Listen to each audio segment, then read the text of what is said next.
এক সময় আমাদের এই প্রকৃতি ফুলে ফলে ভরা ছিল। এই প্রকৃতিতে তখন প্রজাপতি পাখিরা উড়ে বেড়াতো মনের আনন্দে। পাখিদের এবং পশুদের তখন বাসস্থানের কোনো অভাব ছিল না। কিন্তু এই প্রকৃতি আজ বিপর্যয়ের মুখে। আমি আমার আর্টের মাধ্যমে প্রকৃতির ভালো এবং খারাপ দিকটা তুলে ধরার চেষ্টা করলাম। এটা একটা কমিশন ওয়ার্ক ছিল।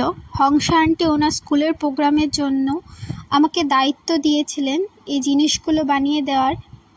এখানে তোমরা বিজ্ঞানের কিছু সরঞ্জামও দেখতে পাবে।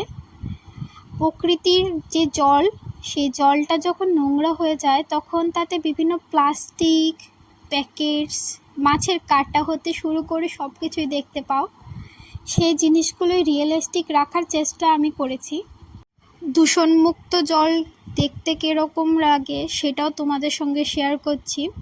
সেই দূষণমুক্ত জলটা বানানোর জন্য আমি সুতির কাপড় আর ফেব্রিক কালার দিয়ে করেছি। সেখানে মাছগুলোকে দেখতে ঠিক এরকমই লাগে, এতটা সুন্দর। সব কিছু রিয়েলিস্টিক লুক রাখার চেষ্টা করেছি। তোমরাই জানিও তোমাদের কেমন লাগলো। আর হংসা আন্টিকে অনেকটাই ধন্যবাদ আমাকে এই কাজটা করার সুযোগ করে দেওয়ার জন্যে। তারপর এই বাটারফ্লাইটা তোমরা তো আগের ভিডিওতেই দেখেছো।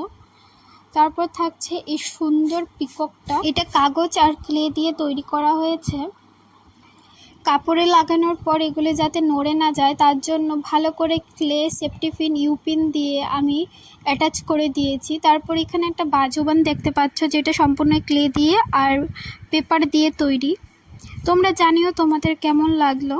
আর এইরকমই কিছু তোমরাও যদি কমিশন ওয়ার্ক আমাকে দিতে চাও তাহলে আমার সঙ্গে অবশ্যই যোগাযোগ করো। থ্যাংক ইউ সো মাচ এতটুকু ভিডিওটা দেখার জন্য। ভালো থেকো।